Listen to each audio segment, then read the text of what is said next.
The Elder Scrolls has 8 protagonists spanning over 800 years of history, and every single one of them is a walking paradox. Prisoners who save empires, nobodies who kill gods, and mortals who rewrite the rules of reality itself. So today, I'm breaking down every protagonist in Elder Scrolls and everything that makes them terrifying, starting with one who technically shouldn't even exist, the Vestige. Here's a fun way to start your hero's journey. Get sacrificed to the god of schemes, have your soul ripped out, and wake up in a Daedric prison made of suffering. That's the Vestige.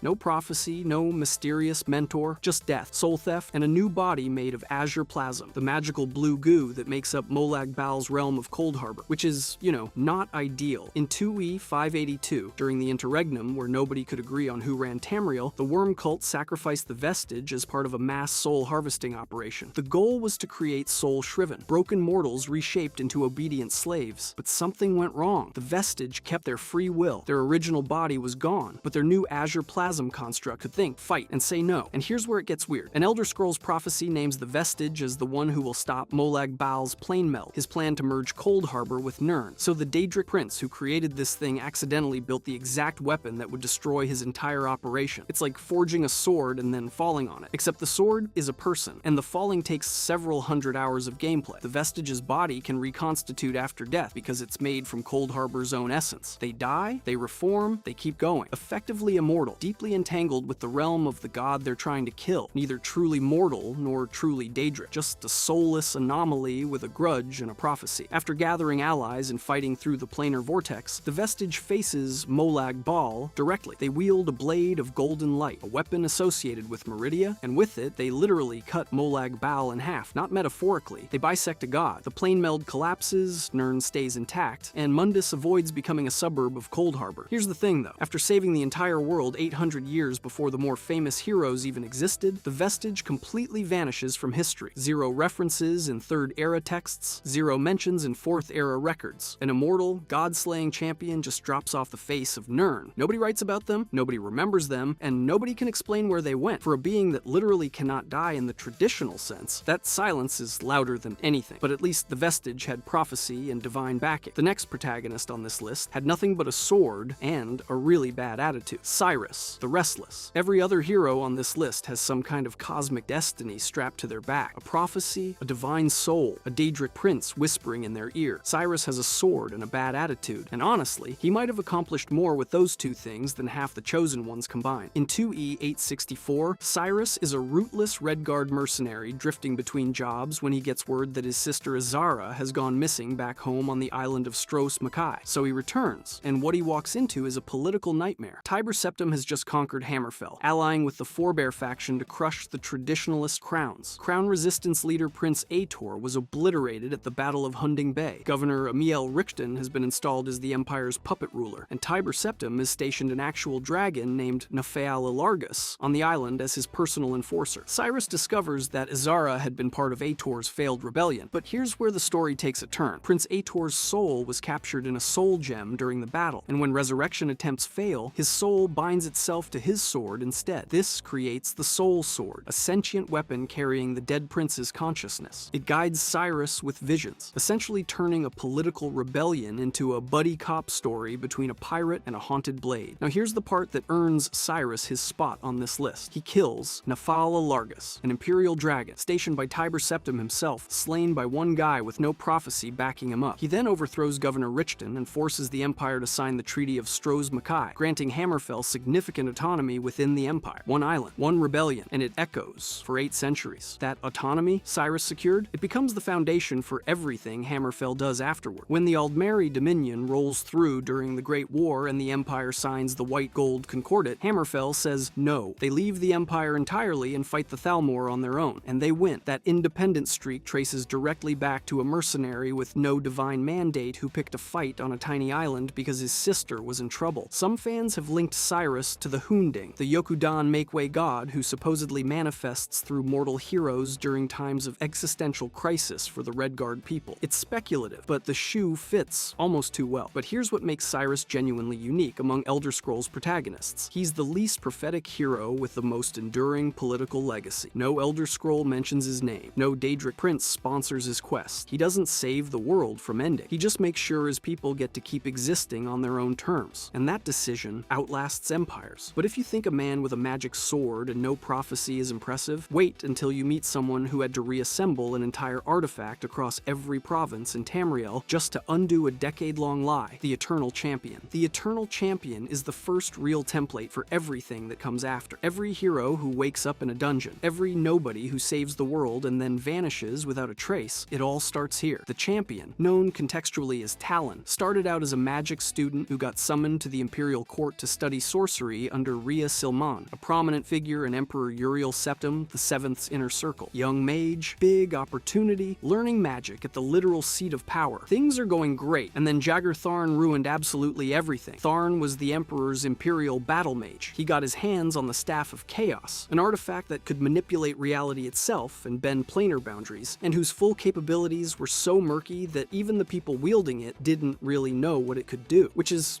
not ideal when it falls into the hands of a power-hungry sociopath. Tharn used the staff to trap Uriel Septim the Seventh in a dimension of oblivion, then shapeshifted into the Emperor's likeness and just sat on the throne for 10 years. The entire empire was ruled by a fraud backed by Daedric power, and nobody noticed. This period gets called the Imperial Simulacrum, and it's one of the most disturbing stretches in Tamrielic history. Not because of war or famine, but because the guy running the continent was literally an impersonator and the whole system just kept chugging along. Rhea Silmain figured out what Tharn had done, so Tharn had her killed. Then he threw the Champion into the Imperial dungeons. The first time the Elder Scrolls franchise plays its favorite card, wrongfully imprisoned nobody, stripped of everything, left to rot. But Rhea Silmain refused to stay gone. Her spirit reached into the Champion's cell through dreams, guiding them out and setting them on a quest across the entire continent. Tharn had shattered the staff and scattered the pieces across all of Tamriel, because apparently just hiding it in a closet wasn't dramatic enough, so the Champion had to crawl through dungeons from Mournhold to Labyrinthian and reassemble this reality-bending weapon piece by piece, all while being mentored by a dead woman. Once the Champion reforged the staff and infiltrated the Imperial Palace, the confrontation destroyed both Tharn and the Staff of Chaos itself. That act pulled Uriel Septim the Seventh back from his dimensional prison and ended the Simulacrum in 3E 399, but it also permanently removed a mega artifact from the cosmic board. The Champion didn't just save the Emperor. They may have inadvertently shaped how every future reality-warping crisis would unfold. The Emperor, grateful for not being trapped in literal oblivion anymore, bestowed the title Eternal Champion on the hero. And then something deeply ironic happened. They vanished completely. No later references, no in-game books recounting their deeds, no records of what happened after the celebration ended. Titled Eternal, yet completely erased from history. The first prisoner hero, and the first to establish the pattern every Elder Scrolls protagonist follows. Save the world, then disappear like you were never there at all. But if you think a ghost-guided, continent-spanning quest sounds intense, wait until you hear about the poor apprentice who showed up to magic school and found a Daedric prince had already moved in. The Apprentice. Mama Murphy is either the most important character in Fallout 4 or the biggest fraud in the Wasteland. But the Apprentice? The Apprentice is the protagonist. Nobody remembers saving the Empire from a full-scale Daedric invasion happening at the exact same time as Arena. Here's the thing. While the Eternal Champion is running around Tamriel collecting Staff of Chaos fragments and freeing Uriel Septim, Mehrunes Dagon is launching a separate, simultaneous assault on the Battle Spire, the Empire's elite battle mage academy floating in oblivion itself. Not near oblivion, not adjacent to oblivion, literally suspended in the void between planes of existence. The Apprentice shows up expecting a normal exam. What they get instead is a fortress, overrun with Daedra, their instructors slaughtered, and Jagger Tharn's conspirators using the station as a staging ground for deeper incursions into Imperial territory. Nobody outside the Battle Spire even knows this is happening. The invasion is entirely classified. The Apprentice is trapped inside a prison made out of their own school, which is,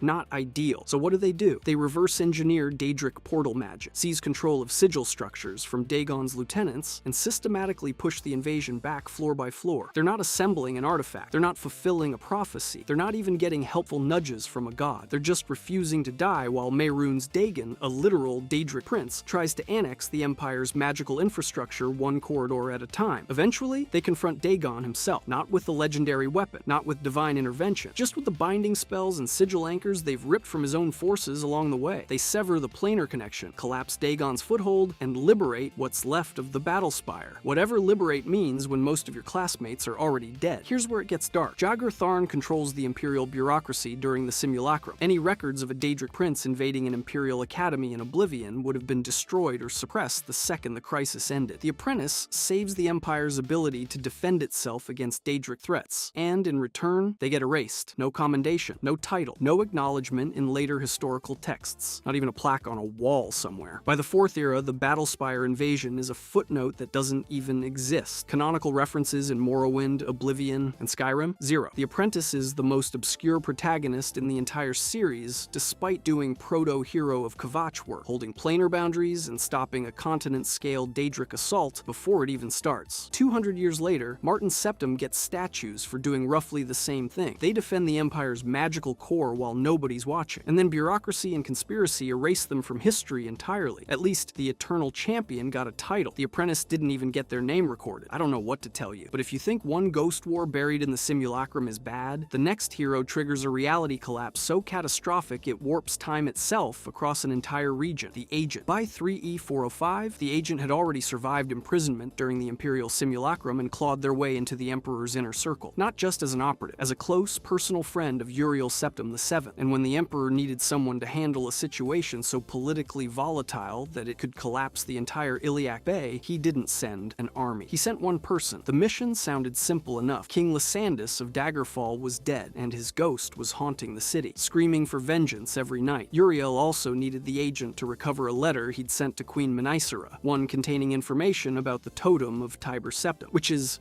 not ideal when that kind of document is floating around unsecured. Here's the thing about the totem. Whoever holds it commands the Numidium, a colossal Dwemer golem that Tiber Septim once used to conquer all of Tamriel. After Septim finished his campaign, they basically parked it and threw away the keys. The totem was locked in the Daggerfall treasury. The Mantella, a massive soul gem that powered the thing, was hidden in an entirely different plane of existence called the Mantellan Crux. 2 keys to one apocalypse, kept as far apart as physically possible. So, naturally, everybody wanted both. What started as a ghost investigation turned into a full-scale political arms race. Regional kings, the Underking, the Blades, and Mannimarco the King of Worms were all scrambling for the totem and the Mantella. Every single one of them had a different vision for what a reactivated Numidium should do, and every single one of those visions involved them being in charge. The Agent was sitting in the middle of this, holding the keys to a reality-breaking weapon while necromancers and monarchs circled like vultures. The Agent retrieved both artifacts and made a choice about who would control Numidium. But here's where it gets complicated. On the 9th of Frostfall, 3E417, something called the Warp in the West occurred. Imperial records describe it as a miracle, which is a very polite word for reality having a complete nervous breakdown. Numidium activated in multiple locations simultaneously. Mutually exclusive political outcomes, things that could not logically coexist, all collapsed into one coherent timeline. Kingdoms expanded, power shifted, all at once, all in a single day. The Agent's choices were so loaded with consequence that the timeline couldn't hold a single version of events. Multiple histories played out and then fused together. Like the universe couldn't decide which save file to load, so it just loaded all of them, and then the Agent vanished. The Blades lost contact immediately after the warp. No body, no farewell, no forwarding address. Some theories suggest they died in the reality collapse. Others propose they ascended beyond mortal existence. The most unsettling theory is that the warp dislocated them from linear time entirely, that the person who broke causality got swallowed by the cracks they created. It's a perfect paradox. The Agent triggered a timeline collapse, and that same collapse erased them from the timeline. They didn't just change the political map, they fractured reality itself, and reality returned the favor. But if you think breaking time is impressive, wait until you hear about the hero who killed a god and fulfilled a prophecy that had been brewing for thousands of years. The Nerevarine. The Nerevarine prophecy states, Azura will resurrect in Doril Nerevar after the tribunal corrupted themselves with the heart of Lorcan and caused his death. And before you roll your eyes, hear me out, because this is Azura's ultimate gambit, bending dawn and dusk to punish the tribunal's theft of godhood. The prophecy specifies a prisoner born on a certain day to uncertain parents, sent to Morrowind under Imperial Guard. When Morrowind begins in 3E427, the player character fits this exactly. An anonymous prisoner arriving at Seyda-Neen aboard an Imperial prison ship, released on the personal orders of Uriel Septim VII. But here's where it gets weird. The Nerevarine is not the first attempt. Multiple failed incarnates bore Nerevar's spirit, but had critical flaws. Every single one died or was executed by the Tribunal Temple, their souls now lingering in the cavern of the incarnate. The Nerevarine is the final roll of the dice. At the core of this conflict lies the heart of Lorcan, buried beneath Red Mountain. The Dwemer first tapped it using Kagranak's tools, Sunder, Keening, and Wraithguard. Later, the Tribunal used those same tools to make themselves living gods after Nerevar's death, but Dagoth once Nerevar's ally, was left to guard the heart and fell under its influence. By 3E427, he's building a Kulikon, a second Numidium powered by the heart, to drive out the Empire and reshape Morrowind. The heart of Lorkhan is a literal divine spark, the animating essence of a creator god. Controlling it means controlling one of the last active mortal god pipelines in Tamriel. The Nerevarine solution is radical. They use Sunder and Keening on the heart, disrupting its network of divine connections. This breaks Dagoth Ur's link, causing his physical form and a Kulikon to collapse. But it also severs the Tribunal's access, ending their godhood entirely. Vivec, Almalexia, and Sothasil lose their immortality. The Nerevarine closes the First Era apotheosis loophole, ensuring no future aspirants can tap the heart for divine power. But the Tribunal's guilt is ambiguous. Some texts propose they killed Nerevar to seize the heart's power. Others hint he died of wounds, and their real sin lies in oath-breaking. So the question becomes, is the Nerevarine avenging murder or enforcing cosmic balance? Nobody knows for sure, because the Tribunal aren't talking and Nerevar's spirit is fragmented across multiple failed incarnates. In the Tribunal expansion, the Nerevarine travels to Mournhold and kills the maddened Almalexia, who descends into paranoia and tries to murder them. In Blood Moon, they thwart Hircine's great hunt on Solstheim. By the end of it all, the Nerevarine has dismantled the last remnants of the Tribunal's power and rewritten the religious and political landscape of Morrowind. Sometime after 3E433, the Nerevarine departs on an expedition to Akavir and is never heard from again. No confirmed sightings, no letters, no follow-up. By Skyrim, they're a figure of the relatively recent but already mythic past. The mystery keeps them alive in the lore long after they vanish from the historical record. But if you think one divine champion rewriting an entire province's fate is intense, wait until you hear about Prisoner, who ended the Third Era, stopped a continent-wide Daedric invasion, and then became a Daedric prince himself. If you enjoyed this video and want to see more, click the video on the screen. Now, the Hero of Kvatch. The Hero of Kvatch is the ultimate prisoner success story. Imprisoned for unknown reasons in the Imperial prison in 3E433, they're rotting in a cell when Uriel Septim VII flees through it to escape the Mythic Dawn. The Emperor looks at this nobody, has a prophetic vision, and decides they're the one from his dreams. Before anyone can process this, the Mythic Dawn kills him. The hero is handed the Amulet of Kings and told to find Martin, the Emperor's hidden heir. That's the moment an anonymous prisoner becomes the pivot point for the entire continent's survival. They arrive in Kvatch to find it under full Daedric siege. Oblivion gates are tearing reality apart. The city's burning, and Martin is trapped somewhere in the chaos. The hero closes the gate, rescues Martin, and earns the title Hero of Kvatch. It's the beginning of escalating heroism that will define the entire Oblivion crisis. But here's where the stakes get cosmic. The Amulet of Kings contains Akatosh's literal blood, passed down through the Septim line. When the Emperor wears it and lights the dragon fires in the Temple of the One, it creates a barrier that prevents Daedric princes from freely invading Mundus. The Mythic Dawn didn't just assassinate the royal family, they broke the cosmic lock on reality. Without the dragon fires lit, Mehrunes Dagon can do what no Daedric prince has managed before: physically step into Tamriel. In the Battle of the Imperial City, he does exactly that. A 4-story avatar of the Daedric Prince of Destruction walks through a massive gate into the heart of Cyrodiil. Martin takes the Amulet of Kings, shatters it, and transforms into an avatar of Akatosh, a colossal dragon of flame and stone. The two titans fight. Akatosh wins, banishing Dagon back to Oblivion. Then the dragon turns to stone in the Temple of the One, and Martin is gone. The hero of Kvatch saved the Empire, but Martin's sacrifice extinguished the Septim bloodline and destroyed the amulet, meaning the Dragonfire's covenant cannot be renewed. The Third Era ends. The Fourth Era begins. The metaphysical rules governing Daedric invasion are permanently altered, and the hero is left standing in the wreckage of an empire they preserved but could not restore. That's not where their story ends. In Knights of the Nine, they become the Divine Crusader, don Pellinal Whitestrake's ancient relics, and destroy Umaril, the unfeathered soul in the spiritual realm, ensuring he can never return. In Shivering Isles, they break the Grey March cycle by defeating Jiggalag, freeing him from his curse as Sheogorath, and then mantling Sheogorath themselves. They ascend as the new Daedric Prince of Madness. By the time of Skyrim, Sheogorath remembers the events of Oblivion firsthand, strongly implying he is the former hero of Kvatch, now fully divine and immortal in Oblivion. The community consensus is clear. The hero of Kvatch is arguably the greatest hero in the series. They ended a continent-wide Daedric invasion, closed the Third Era, and became a god. Their reward for saving the Empire was madness, immortality, and an eternity in the Shivering Isles. If you think ascending to Daedric Prince status is a happy ending, wait until you hear about the mortal who killed a god dragon at the literal end of time. The last Dragonborn Dragonborn. The last Dragonborn has a dragon soul in a mortal body. That's not a metaphor. They're literally a hybrid being that can learn dragon shouts in seconds by devouring other dragons' souls, while the Greybeards spent decades meditating on a single word. In 4E201, they're a prisoner being transported to execution at Helgen, when Alduin, the World Eater himself, attacks and destroys the entire town. The Dragonborn escapes in the chaos, and that moment is cosmically deliberate. The prophecy of the Dragonborn states, the World Eater wakes, and the wheel turns upon the last Dragonborn. Alduin's return and their emergence are locked together. They're summoned to High Hrothgar, where the Greybeards recognize their draconic soul after they absorb their first dragon outside Whiterun. The Dragonborn learns shouts at a speed that breaks every established rule of Thuum mastery. Dragons study for centuries. The Dragonborn hears a word once, kills the dragon that spoke it, absorbs its soul, and instantly masters the concept. But to defeat Alduin, they need Dragonrend, Jorzaf rule, mortal finite temporary, the one shout that forces dragons to experience mortality, to comprehend the idea that they can end. Dragonrend weaponizes that rejection, dragging them out of the sky and making them vulnerable. To learn it, the Dragonborn uses an Elder Scroll atop the throat of the world and witnesses the past. They literally watch the first use of Dragonrend during Alduin's ancient defeat and steal the shout directly from history. The timeline bends. With Dragonrend in hand, they travel to Sovngarde, the Nordic afterlife, and confront Alduin beyond the mist. This is the final battle. The World Eater, the firstborn of Akatosh, versus a mortal prisoner with a dragon soul. The ancient heroes of Sovngarde join the fight, and together they bring Alduin down. His body disintegrates. His soul does not appear. Whether he's truly dead or just delayed is the question nobody can answer. Some scholars argue Alduin cannot die because he is an aspect of time itself. Others believe the Dragonborn permanently eliminated him. The game gives no confirmation. The Dragonborn's story doesn't end there. In Dawnguard, they stop the vampire Lord Harkon from using an Elder Scroll to blot out the sun and plunge Tamriel into eternal night. In Dragonborn, they travel to Solstheim and kill Miraak, the first Dragonborn who betrayed dragons millennia ago and has been siphoning their dragon souls from Apocrypha. Miraak dies in Hermaeus Mora's realm, and the Dragonborn either resists deeper entanglement with the Daedric Prince or becomes his reluctant champion. Either way, Miraak is gone. Their defining power is the ability to devour dragon souls and permanently prevent their resurrection. Dragons can normally be brought back by another dragon using their name, but once the Dragonborn consumes a soul, it's gone, erased. This makes them the ultimate dragon killer and the cosmic fulcrum upon which the entire Dragon Crisis pivots. Without them, Alduin wins. No later games exist to chronicle what happens next. Fan debates focus on whether the Dragonborn goes to Sovngarde, remains trapped by Hermaeus Mora, or reincarnates in future epochs as another prisoner. The prophecy said the wheel turns upon them, but it didn't say what happens after the turn completes. Maybe the Dragonborn's soul is too tangled with dragons and Daedra to ever rest. The story is unresolved because the fourth era is still unfolding, and the last hero in the franchise's timeline is the one whose fate remains most open. If you enjoyed this video and want to see more, click the video on the screen now.